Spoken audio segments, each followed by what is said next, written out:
네, 국민의힘 김재원 최고위원과 함께하는 정치 견지학 시간입니다. 어서 오세요, 위원님. 네, 안녕하세요. 네, 바람 잘 날이 없죠. 그러네요. 김종인 총괄 선대위원장 카드는 어떻게 되는 겁니까? 이제 좀 어려운 상황이 된 건 사실이지만 이미 김병준 상임선대위원장 또 김한길 새시대 준비위원장까지 이미 선임을 한 상태에 있기 때문에 당연히 김종인 총괄 선대위원장이 오셔야 이제 완성이 되거든요. 근데 그러니까 지금 같이 가야죠. 근데 김병준 카드에 대해서 김종인 그 위원장이 완강히 그러니까 거부를 해왔다는 거 아니겠습니까? 그런데 그걸 무릅쓰고 윤석열 후보가 최고위에 올려서 의결을 해버렸으면 본인 입장에서는 나를 무시한다고 받아들일 거 아닙니까? 이 문제를 이제 풀어가야 될 분은 결국은 대통령 후보이거든요. 그렇죠, 윤석열 후보죠. 그렇지만 김종인 위원장도 사실은 선대위에 참여하겠다는 의사 표현은 해온 상태거든요. 근데 선대위에 참여한다는 것은 정권 교체의 대의에 동참한다는 것인데 이런 과정에서 약간의 의지가 관철되지 않았다고 해서 나머지 모든 것을 포기할 뿐은 아니라고 생각을 합니다. 그렇기 때문에 사실은 윤석열 대선 후보 또 김종인 위원장의 목표 방향이 같기 때문에 나머지 부분은 시간을 조금 두고 해결해야 될 문제라고 보고요. 시간을 두고. 네, 저 개인적으로 보기에는 이미 김병준 위원장 또 김한길 위원장은 업무가 시작이 되었거든요. 예. 그러니까 이제 김종인 총괄 선대위원장이 오시도록 윤석열 후보가 적극 노력하는 그 과정만 남아 있고요. 저 개인적으로도 조만간에 김종인 위원장 한번 찾아뵙고 또 이런저런 말씀 좀 들으려고 합니다. 바로 그 대목인데 지금 보도에 따르면 이준석 대표가 윤석열 후보를 만나서 일단 김병준, 김한길 카드를 일단 미루고 25일로 미루자라고 얘기를 했는데 윤석열 후보가 안 받아들였고 어제 올려서 의결을 했다라는 거잖아요. 네. 그럼 윤석열 후보의 생각을 어떻게 읽어야 되는 겁니까? 함께 가야 된다는 생각이죠. 그러나 지금 이런 선대위 출범을 계속 자리 다툼하는 모양으로 보이면서 끌고 간다는 것은 이제 거의 한계에 왔다고 생각을 합니다. 사실 선거에서 지금 우리 당 또 우리 윤석열 후보의 지지율이 좀 높게 나오는 여론조사가 대부분이거든요. 그런 상황이 한 2, 3주 정도 지속되고 있는데 네. 유권자들 눈에는 이게 벌써 다 된 듯이 행세하는가 자리 다툼하는가 더 나가서 오만해 보이는 지경까지 갈 경우에는 순식간에 방향이 달라질 수가 있거든요. 네. 더군다나 민주당의 이재명 후보는 지금 사과쇼, 눈물쇼까지 하고 있으면서 네. 사실 국민들 앞에 반성하는 모습을 보이고 있는데 대다수 국민들이 속지는 않겠지만 저런 모습도 자꾸 진행되어 가고 국민의힘은 오만해 보이는 과정이 조금 가면 이 바람의 방향이 바뀔 수가 있거든요. 이때 계속 이런 모습을 보이는 것은 저는 상당한 패착이다 생각을 합니다. 그래서 하루 빨리 이 문제는 이제 해결을 하고 가야 될 지경이 이 상황이 되었죠. 저 개인적으로 어제 그러니까 연출됐던 여러 가지 장면 중에서 하나만 꼽으라면 저는 개인적으로 이제 기자들이 윤석열 후보에게 김종인 위원장 관련해서 어떻게 된 거냐고 물어보니까 기자들한테 윤석열 후보가 뭐라고 했냐면 한번 취재해 보시죠. 저도 잘 모르겠습니다. 했죠. 이렇게 네. 대답을 했거든요. 네. 여기에 묻어 있는 것은 그러니까 화 아니면 짜증이던데 그 다음에 어제 나온 윤석열 후보도 화났다 이런 보도가 나오던데 그게 맞는 거 아닙니까? 제가 이야기를 해보지 못했고요. 네. 최고회의 석상에서는 화기애애했기 때문에 화난 모습은 전혀 보지 못했습니다. 네. 네. 아마 이제 스스로도 제가 듣기로는 지난 주말 동안에 김종인 위원장께 김병준 위원장과 함께 가서 이런저런 얘기를 나눴고 그때 자신이 받아들이기에는 충분히 다 수용한 것으로 알았는데 이제 그 최고회의 의결을 앞두고 조금 상황이 달라지고 그것도 이제 직접 그 들은 것이 아니고 그 임태희 전 비서실장 그리고 이준석 대표를 통해서 그런 이야기를 들으니까 조금 당황스러워서 기자들에게 잘 모르겠다라는 말을 조금 그 강조하다가 보니까 이야기가 된 것 아닌가 생각을 하는데요. 이런 상황에서 윤석열 후보가 또 가서 지금 그 어떻게 된 것인지를 직접 파악하고 나서도 그 꼭 이 문제가 당장에 해결된다고 볼 수가 없거든요. 그래서 그 조금 의사 전달을 확실히 할 수 있는 분들이 나서야 된다고 생각하는데요.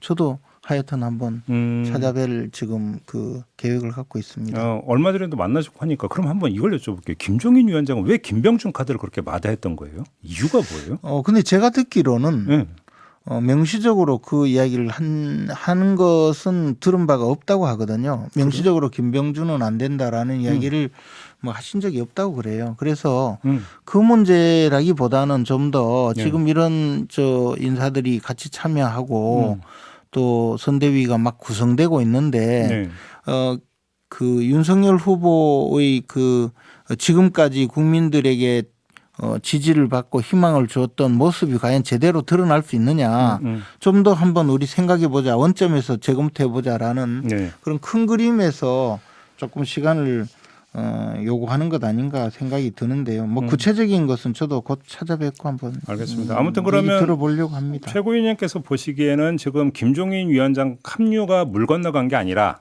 일종의 지금 벼랑 끝 전술이다 이렇게 보시는 겁니까? 뭐 벼랑 끝 전술을 쓸 필요는 없고요. 그러나 지금 상황에서 그 곧바로 총괄선대위원장을 맡아서 보여줄 수 있는 것이 뭘까에 대한 약간 뭐 성찰의 시간이 필요하지 않을까. 그러나 뭐 저는 이런 상황이 오래 가지는 않을 거라고 보고요. 만약에 이런 상황이 오래 간다면 아까도 말씀드렸다시피 예컨대 뭐 지지율의 변화가 생기고 더 나가서 수많은 이제 저 정권 교체를 원하는 많은 분들이 도대체 지금 뭐 하는 짓이냐. 이 판에 자리 다툼하느냐. 더 나가서 다 된 것으로 착각하고 있느냐.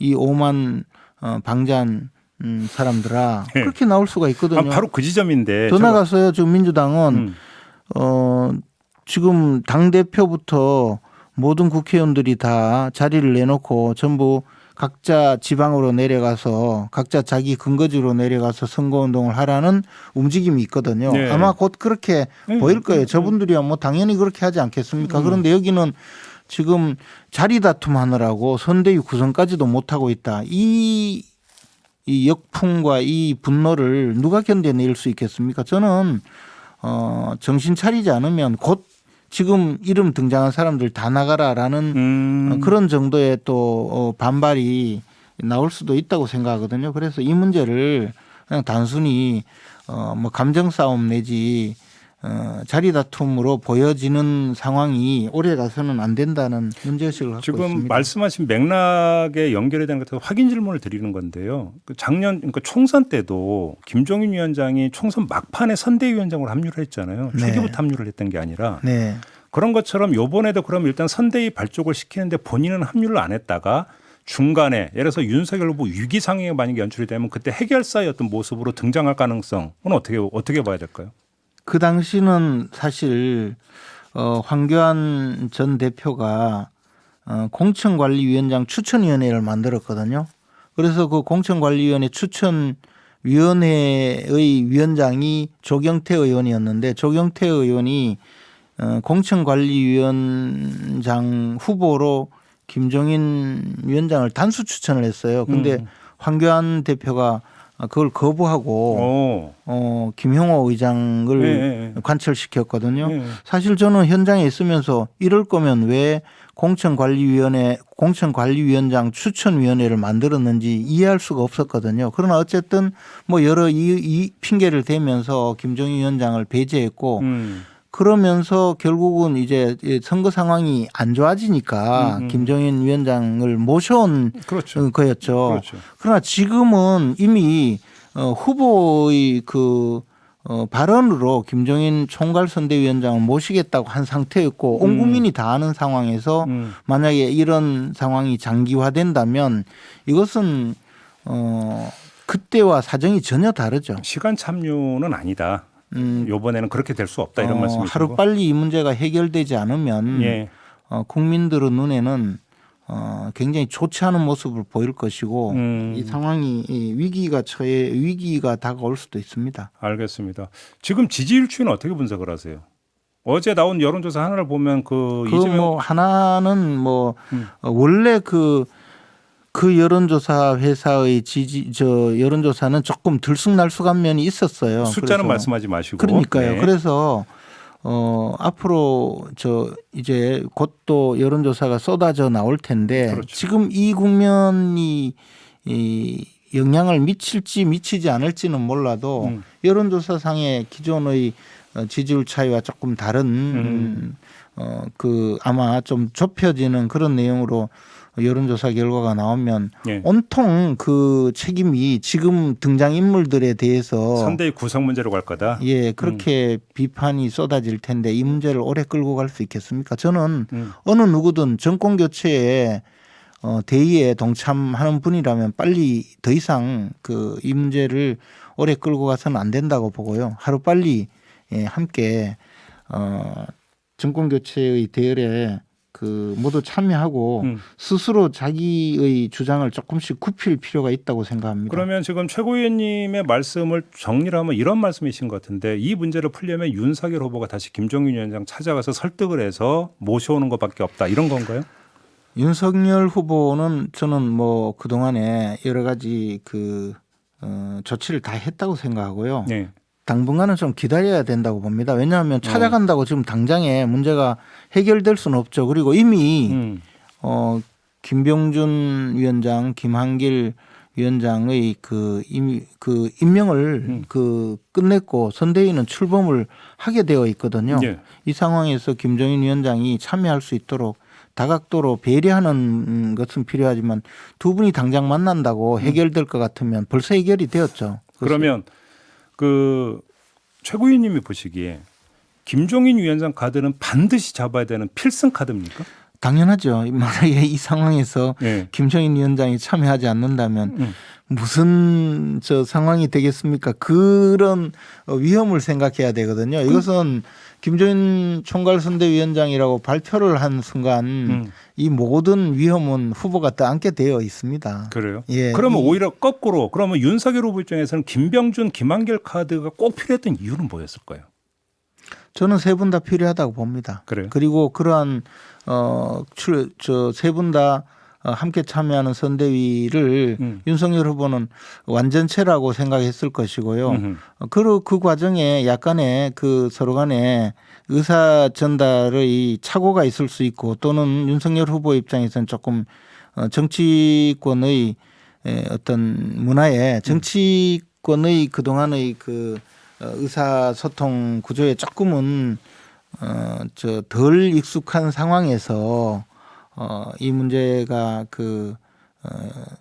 지금까지 노정이 된 거로 보여지는데요. 저는 대통령 후보인 윤석열 후보는 나름대로 최선을 다했다고 생각을 합니다. 알겠습니다. 예, 그리고 김종인 위원장께서도 이제 지금 상황을 예의주시하고 계실 텐데요. 알겠습니다. 그분께서도 정권 교체에 대한 열망이 크기 때문에 함께 하시지 않을까 생각합니다. 다른 얘기로 좀 넘어가죠. 민주당이 이재명 후보 부인 김혜경 씨가 이제 전면에 나서 선거운동하는 카드를 지금 짜고 있다는 보도가 있었는데 네. 김건희 씨는 언제 등판합니까? 김건희 씨의 경우에도 적절한 시기에 적절한 방식으로 선거운동에 동참하리라고 기대를 하고 있는데요. 지금 상황은 그보다 더 중요한 여러 가지가 있고 예를 들어서 도이치모터스 정도는 정리가 돼야 되는 겁니까? 도이치모터스 사건은 제가 저도 이제 이 내용에 대해서 좀 관심이 있어서 변호인과 한번 법률적인 문제를 전부 다 확인을 해봤거든요. 그런데 지금 언론이나 또 야당이 민주당이 주장하는 것이 워낙 터무니없는 일이라서 사법적으로 그 문제는 곧 해결되리라고 생각을 합니다. 그래서 도이치모터스 문제는 별로 중요한 변수가 아니다. 고려할 필요는 없을 정도라고 보고 있고요. 그 김건희 씨의 그 선거운동 참여 여부는 선거운동이 본궤도에 올라서 통상적인 의미의 그 예컨대 뭐 봉사활동이라든가 그런 선거운동이라면 모를까. 지금은 뭐 사실 모든 관심이 선대위 구성 문제 또 뭐 앞으로도 여러 가지 그 논란이 야기될 수 있는 저 선대위 구성의 실무진 문제라든가 또 해결되어야 될 당내 문제들까지 있기 때문에 조금 더 진척이 되고 난 다음에 선거운동이라는 것이 배우자가 참여하는 것은 그런 과정이 되어야 되거든요. 일단 선대위 구성은 마무리돼야 된다 이런 말씀이시고. 선대위뿐만 아니라 후보자의 배우자가 나와서 정상적이고 통상적인 선거운동을 할 수 있는 상황이 되어야 되겠죠. 그러려면 선대위가 충분히 기능을 할 수 있어야 할 거라고 알겠습니다. 봅니다. 마지막으로 짧게 요것만 여쭙고 마무리할게요. 윤석열 후보가 이제 TV조선 포럼에 나가다 2분 가까이 묵음이었던 게 지금 또 논란이 되고 있는데요. 이 상황을 어떻게 파악하고 계세요? 아니 뭐 그 프롬프터가 준비되지 않은 상황이었는데 제가 TV조선 관계자에게 간단히 이야기를 들었지만 프롬프트가 준비되지 않는 상황에서 후보자가 등단을 하는 바람에 서로 준비가 되지 않았다 그런 것이고 실제로 저 같은 경우에라도 프롬프터를 준비시키고 그 현장에 있었다면 당연히 프롬프터가 뜰 때까지 기다렸겠죠. 그 부분은